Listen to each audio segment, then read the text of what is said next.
This video is not made for kids. Hello and welcome everyone. आज हम पढ़ेंगे class 7th का heat chapter, लेकिन उससे पहले जरा मोटू लाल और चीकू की कहानी देख ली जाए। अरे बाहर तो बहुत ज्यादा गर्मी हो रही है, ठंडी ठंडी लस्सी पीता हूँ और सो जाता हूँ। अरे वाह, लस्सी तो मैंने रख ली है अपने पास, जाकर फटाफट तकिया ले आता हूँ, फिर आराम से सोफे पर सोऊंगा। अरे अरे मोटूलाल के बच्चे, कहाँ हो तुम? खेलने नहीं आए तुम? इतनी भरी गर्मी में मैं तुम्हारा इंतज़ार कर रहा हूँ कितनी देर से। कहाँ गया ये मोटूलाल? ये तो है ही नहीं। अरे टेबल पे लस्सी रखी है, ज़रूर ये इस लस्सी को पीकर सोने वाला होगा। मैं इस लस्सी को गरम गरम दूध से बदल देता हूँ, तब पता चलेगा इस मोटूलाल के बच्चे को। अरे ये तो बहुत गर्म है, आखिर ये ठंडी ठंडी लस्सी एकदम से इतनी गर्म कैसे हो गई? ज़रूर किसी ना किसी की बदमाशी है। अरे मोटू लाल, आखिरकार तुम्हें ये पता कैसे चला कि ये ठंडी लस्सी नहीं गरम गरम दूध है? चीकू, बहुत ही सिंपल है, मैंने इसे छूकर पता लगा लिया। लेकिन अगर तुम क्लास 7 हीट का चैप्टर पढ़ोगे तो मन्नू भैया से और भी इंटरेस्टिंग चीज़ें जान जाओगे। मैं भी अभी वही करने वाला था, उसके बाद मैं तकिया लगा कर सो जाता। चलो दोनों मिलकर एक बार इस चैप्टर को देख लेते हैं।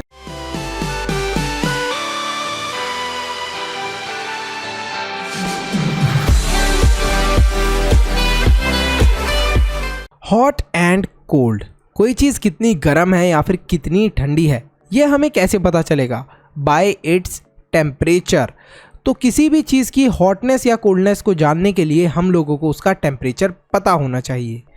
अब टेम्परेचर कैसे मेजर करा जाता है? टेम्परेचर को मेजर करते हैं हम लोग थर्मामीटर की हेल्प से। अब ये थर्मामीटर्स आपने ज़रूर अपने घर के अंदर या डॉक्टर के क्लिनिक के अंदर देखे होंगे, लेकिन इनका डॉक्टर इस्तेमाल कब करता है? जब डॉक्टर को ये लगता है कि आपको फीवर है, या फिर घर में आपकी मम्मी को या पापा को ये लगता है कि आपको फीवर है, तब।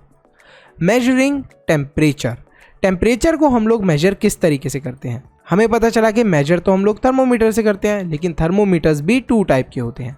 एक होते हैं क्लिनिकल थर्मोमीटर, दूसरे होते हैं लैबोरेटरी थर्मोमीटर। जो क्लिनिकल थर्मोमीटर होते हैं इनको हम लोग हॉस्पिटल या फिर क्लिनिक्स के अंदर ही इस्तेमाल करते हैं, और इनको इस्तेमाल करा जाता है for measuring the body temperature of humans. ये जो थर्मोमीटर होते हैं इनकी रेंज होती है from 35 degree Celsius to 42 degree Celsius. तो अब आपको क्लियर हुआ होगा क्लिनिकल थर्मोमीटर कहाँ पर यूज़ होता है? इन डॉक्टर्स क्लिनिक और हॉस्पिटल। और टेम्परेचर का रेंज क्या होता है इनका? Between 35 degree Celsius to 42 degree Celsius. अब बात करते हैं लेबोरेटरी थर्मोमीटर की। ये वाले थर्मोमीटर लैब्स के अंदर यूज़ होते हैं, ठीक है, और इनको हम लोग जो कॉमन ऑब्जेक्ट्स होते हैं इनको मेजर करने के लिए, इनका टेम्परेचर मेजर करने के लिए यूज़ करते हैं। ये जो थर्मोमीटर्स होते हैं इनकी जो रेंज है that starts from -10 degree Celsius to 110 degree Celsius. तो आप इतनी -10 डिग्री सेल्सियस तक भी अगर कोई चीज़ ठंडी है तो उसका टेम्परेचर भी नाप सकते हैं with the help of laboratory thermometer. और कोई चीज़ बहुत ज़्यादा गर्म है, इवन 110 डिग्री सेल्सियस जितनी गर्म है, उसका भी आप टेम्परेचर मेजर कर सकते हैं। काफ़ी सिंपल है। अब देखो जो थर्मोमीटर होता है उसका स्ट्रक्चर किस तरीके से होता है। This is for both clinical हो या फिर आपका लेबोरेटरी थर्मोमीटर हो। तो यहाँ पर सबसे आगे क्या होता है? बल्ब, उसके बाद मरकरी, उसके बाद हमें देखने को मिलती है एक ट्यूब, ठीक है। अब इस ट्यूब के बाद ऐसे कुछ नंबर्स लिखे होते हैं थर्मोमीटर के ऊपर। देखो ये मार्किंग करी हुई है थर्मोमीटर के ऊपर। अब जहाँ पर ये रेड कलर का एक मार्क होता है वो आएगा, वैसे ही हमें टेम्परेचर पता चल जाता है। और ये जो डिजिटल वाले थर्मोमीटर होते हैं इन पे तो डायरेक्टली नंबर लिखा हुआ आ जाता है आपकी बॉडी का टेम्परेचर कितना है, ठीक है। अब आपको क्लियर हुआ होगा कि हम लोग कैसे मेजर कर सकते हैं। अब थर्मोमीटर को रीड कैसे करना है? देखो, फर्स्टली हमें थर्मोमीटर को अच्छे से वॉश कर लेना है। सर ऐसा क्यों करना है?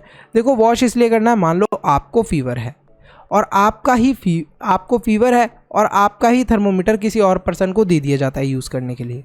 अब जो भी इस थर्मोमीटर के ऊपर बैक्टीरिया होंगे वो दूसरे पर्सन के भी माउथ के अंदर जाएंगे और वो भी बीमार हो जाएगा। इस वजह से सजेस्ट करा जाता है कि एक एंटीसेप्टिक सॉल्यूशन के अंदर थर्मोमीटर को रखें। Before taking the temperature thermometer को क्या करें? आप जर्क्स दें। जर्क का मतलब क्या होता है? आपने देखा होगा डॉक्टर्स को जनरली जब भी वो थर्मोमीटर लेते हैं क्या करते हैं? यूं करते हैं। ऐसा क्यों करते हैं वो? जिससे कि उसका जो टेम्परेचर है वो डाउन आ जाए। सो ये जो जर्क है, जर्क का मतलब होता है झटके देना, तो वो झटके देते हैं। नेक्स्ट है जो थर्मोमीटर है उसको आप लोग माउथ के अंदर पुट करें और फिर उसके बाद ऑब्जर्व करें टेम्परेचर निकाल कर ही थर्मोमीटर को। नॉर्मल ह्यूमन बॉडी टेम्परेचर क्या होता है, मतलब कि जो नॉर्मल टेम्परेचर होता है हमारी बॉडी का जो रहना चाहिए वो होता है 37 degree Celsius. The two most commonly use scales in temperature is Celsius scale और फ़ारेनहाइट स्केल। तो जनरली आपको किसी का भी अगर किसी को फीवर हुआ है तो आपको ये सुनने को मिलेगा या तो टेम्परेचर ये बता रहा होगा वो पर्सन कि मेरे को इतने डिग्री सेल्सियस का फीवर हुआ है या फिर मुझे इतने डिग्री फ़ारेनहाइट का फीवर हुआ है। जनरली इंडिया के अंदर टेम्परेचर को किस में हम लोग मेजर करते हैं, फ़ारेनहाइट में। ये देखो फ़ारेनहाइट नीचे दे रखा है और सेल्सियस ऊपर। कहीं जो वेस्ट वाली जगह हो गए, अमेरिका वगैरह हो गए, लंदन वगैरह हो गए, वहाँ पर सेल्सियस में ही बताया जाता है टेम्परेचर। ठीक है, अब देखते हैं हम लोग नेक्स्ट हमारा जो टॉपिक है वो है प्रिकॉशंस फॉर क्लिनिकल थर्मोमीटर। क्या प्रिकॉशंस लेने हैं आपको, क्लिनिकल थर्मोमीटर ही नहीं, लेबॉरेटरी थर्मोमीटर के लिए भी। एक तो क्लिनिकल थर्मोमीटर को हम लोग सिर्फ और सिर्फ ऑब्जेक्ट्स का टेम्परेचर मेजर करने के लिए यूज़ करें, ह्यूमंस का टेम्परेचर मेजर करने के लिए यूज़ ना करें। Also avoid keeping the thermometer in the sun और नियर अ फ्लेम। कहीं पर भी आग जल रही हो वहाँ पर थर्मोमीटर को ना रखें या फिर सन की रोशनी के अंदर ना रखें। उससे क्या होगा कि थर्मोमीटर आपका ब्रेक हो जाएगा। अरे एक बहुत ही इंपॉर्टेंट चीज़ तो तुम करना ही भूल गए, फटाफट वीडियो को लाइक कर दो और चैनल को सब्सक्राइब कर दो। सब्सक्राइब के साथ में ज्वाइन का बटन होगा, उस पर क्लिक करके आप मेंबर भी बन सकते हो। अब मेंबर बनने के क्या बेनिफिट हैं और मेंबरशिप क्या चीज़ है। मेंबरशिप पेड है और मेंबर बनने के आपको बहुत सारे बेनिफिट्स मिलने वाले हैं जो आपकी पढ़ाई में बहुत हेल्प करेंगे। एक तो आपके डाउट्स फटाफट क्लियर कर दिए जाएंगे अगर आप मेंबर बनते हो। एक्सक्लूसिव लिंक मिलने वाला है आपको नोट्स का, जिन नोट्स से हम लोग पढ़ा रहे हैं वीडियोस के अंदर वो आपको मिलने वाले हैं। सैम्पल पेपर्स मिलने वाले हैं। अब ये जो सैम्पल पेपर्स हैं ये बहुत इंपॉर्टेंट है, आपकी पूरी एग्ज़ाम के लिए प्रैक्टिस हो जाएगी अगर आपने इन सैम्पल पेपर्स को सॉल्व कर लिया। और इन सैम्पल पेपर्स की हेल्प से ही आप 95 प्लस स्कोर कर सकते हो। और भी बहुत सारे बेनिफिट हैं, लेकिन अब हम आगे अपने वीडियो को कंटिन्यू करते हैं। अब हम पढ़ने वाले हैं ट्रांसफ़र ऑफ हीट। आखिर हीट ट्रांसफ़र कैसे होती है। कभी भी हीट किसी गर्म चीज़ से ठंडी चीज़ के अंदर ट्रांसफ़र होती है, उसी प्रोसेस को हम लोग कंडक्शन बोलते हैं। जैसे यहाँ पर हमने एक लोहे की यानी कि आयरन रॉड ली, उसको एक साइड से हीट करा with the help of a candle. जब ये आयरन रॉड गर्म होने लगी तो हीट इस डायरेक्शन में ट्रांसफ़र होने लगी जहाँ से हमने इसे पकड़ा हुआ था। तो यहाँ पर क्या हो रहा है, हीट फ्लो कर रही है from the hot part two the cold part, और इसी प्रोसेस को हमने बोला है कंडक्शन।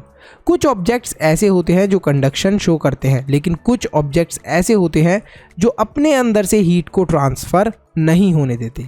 तो यहीं पर आते हैं हमारे कंडक्टर्स और इंसुलेटर्स। कंडक्टर्स वो वाले मटेरियल होते हैं जो अलाउ करते हैं to heat and electricity to pass through them. ठीक है, जैसे कि आप देखोगे कॉपर, एल्यूमिनियम, स्टील, ये सारे मेटल्स जो हैं, यहाँ तक कि कोई भी मेटल आप ले लो, वो अपने अंदर से हीट और इलेक्ट्रिसिटी को पास होने देते हैं। फिर आते हैं इंसुलेटर्स। इंसुलेटर्स क्या होते हैं, इंसुलेटर्स वो होते हैं जो अपने अंदर से हीट और इलेक्ट्रिसिटी को पास नहीं होने देते, जैसे कि plastic, rubber, glass, cloth, would, ये सारी चीज़ें हैं। और भी बहुत सारे एग्जाम्पल हो सकते हैं, लेकिन ये 5 एग्जाम्पल्स हैं कंडक्टर के। अब इन्हें गुड कंडक्टर भी बोलते हैं जो अपने अंदर से हीट और इलेक्ट्रिसिटी को पास होने देते हैं, और इंसुलेटर्स को हम लोग बैड कंडक्टर्स भी बोलते हैं जो अपने अंदर से हीट और इलेक्ट्रिसिटी को पास नहीं होने देते। बट अब आप थोड़ी बड़ी क्लास में आ गए हो, इसलिए आपको वर्ड यूज़ करना है कंडक्टर और इंसुलेटर। कंडक्टर जो हीट और इलेक्ट्रिसिटी को पास होने दे रहा है, इंसुलेटर जो हीट और इलेक्ट्रिसिटी को पास नहीं होने दे रहा। इसके बाद आता है कन्वेंशन एंड रेडिएशन। समझते हैं एक एक करके।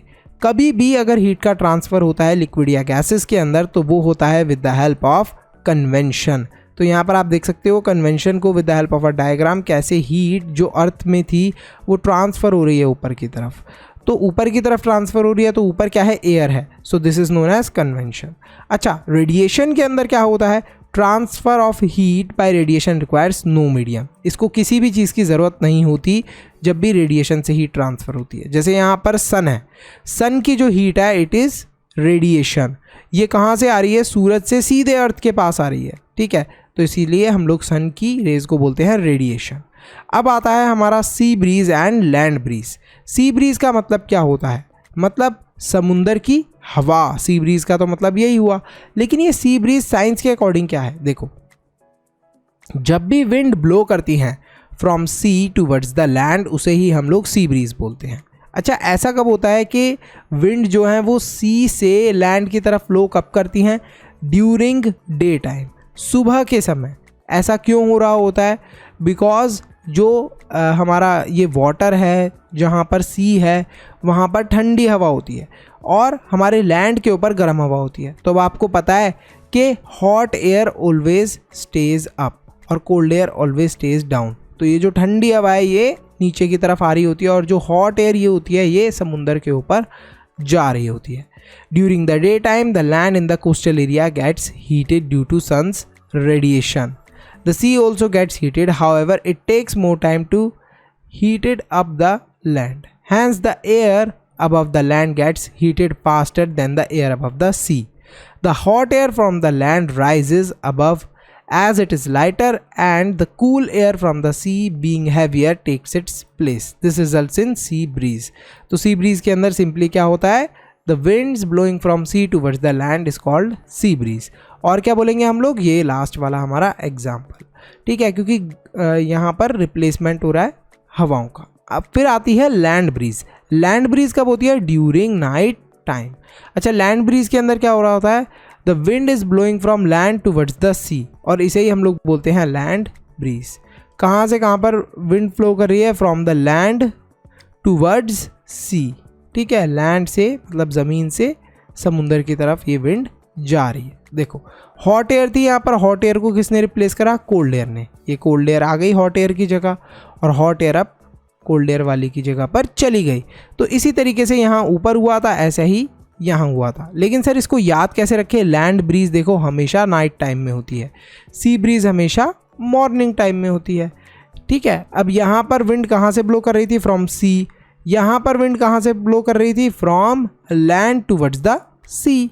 तो यही हमारा होता है सी ब्रीज और लैंड ब्रीज का एग्जाम्पल और कंसेप्ट क्लियर, ठीक है। नेक्स्ट आते हैं what kind of clothes we wear in winter and summer. देखो, जो भी डार्क कलर के क्लोथ्स होते हैं ना, वो ज़्यादा हीट को एब्जॉर्ब करते हैं। इसी वजह से हमें डार्क कलर के क्लोथ्स विंटर के अंदर पहनने चाहिए, सर्दियों के अंदर पहनने चाहिए। और जो भी क्लोथ्स लाइट कलर के होते हैं, थोड़ा सा हल्का कलर होता है उनका, वो क्या करते हैं? ज़्यादातर हीट को रिफ्लेक्ट कर देते हैं। तो इसी वजह से लाइट कलर के क्लोथ्स हमें गर्मियों के अंदर पहनने चाहिए। We should wear light coloured clothes in summer because they are more comfortable. अच्छा, जो वुलन क्लोथ्स हैं ये हमें गर्म कैसे रखते हैं? जो वुलन क्लोथ्स हैं ये बैड कंडक्टर ऑफ हीट होते हैं, इस वजह से ये अलाउ नहीं करते हीट का transfer from body to move out in the environment. Heat हमारी बॉडी से बाहर जाए, एनवायरनमेंट के अंदर जाए, ये होने ही नहीं देते वुलन क्लोथ्स। इस वजह से हमें गर्मी लगती रहती है। As a result the air present between the woollen clothes and our body becomes hot and this makes us feel warm। तो इसी वजह से हमें वार्म फील होता है बिकॉज वुलन क्लोथ से बाहर हवा नहीं जा पाती, लेकिन कॉटन क्लोथ से बाहर चली जाती है, इसीलिए हम लोग कॉटन क्लोथ्स गर्मियों में पहनते हैं। अब आपके लिए एक होमवर्क का क्वेश्चन, देखो, why are handles of utensils made up of plastic. अब ये जो प्लास्टिक है, प्लास्टिक क्या है? It is a bad conductor. तो ये जो बैड कंडक्टर के हैंडल्स हैं, इनको बैड कंडक्टर है ये जो प्लास्टिक, इसको क्यों लगाया जाता है on the handles of pan?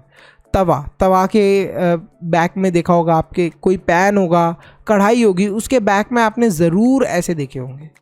तो इनको क्यों लगाया जाता है? अब एक रीज़न तो मैंने आपको बता दिया, because they are bad conductor, मतलब इनसे बैड कंडक्टर्स हैं, बट पूरा आपको रीज़न स्पेसिफाई करना है और ये होमवर्क करके आपको मुझे इंस्टाग्राम पर सेंड करना है। यहीं पर बेटा हमारा ये चैप्टर ख़त्म होता है। इस चैप्टर के अगर आपको नोट्स चाहिए, सैम्पल पेपर, मतलब कि आपको स्पेसिफिकली कुछ इंपॉर्टेंट क्वेश्चंस बताऊंगा मैं इस चैप्टर के सैम्पल पेपर के अंदर, साथ में या फिर आपको शाउट आउट चाहिए, तो आप सब्सक्राइब के साथ में जो ज्वाइन का बटन है उस पर क्लिक करके मेंबर बन सकते हो। ये तीनों चीज़ें आपके बहुत काम आने वाली हैं, ठीक है। फिर हम लोग बात करते हैं लाइक, सब्सक्राइब और शेयर की। फटाफट वीडियो को लाइक करो, चैनल को सब्सक्राइब करो और अपने फ्रेंड्स के साथ शेयर ज़रूर करो। Thanks for watching, see you in the next video.